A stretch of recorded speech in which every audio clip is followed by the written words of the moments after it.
चलो भाई हमने रोज डे या परपोज डे ऐसी डे ना हो हिल्टी दे स्पेनर दे आई पाइप दे स्क्रू दे सब साइडल दे सब हमने के मनता देख लो आइल बा सब ड्यूटी में आ काम करतनी सब हमने के परपोज डे या रोज डे ना हो ये हमने के ई काम के हो देख लो भाई ई रोज देख लो ये सब काम होता अभी हमने के लाइक करो फॉलो करो हाँ शेयर करो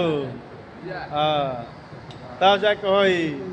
सब्सक्राइब भाग अब देख लो अभी यही काम खातिर चढ़ल बड़न ऊपर देखा आ पाइप मांगत रहन कहते हैं दो लगाई हम जल्दी पाई हेल्पर मजा करते हाँ हाई हेल्पर सब कोई मजा उठावता कहता लोग कि रोक जा अभी वीडियो बन जाए ओकरा बाद काम स्टार्ट होई देख लो आज ही तो मौका के फायदा उठैले बालो देख लो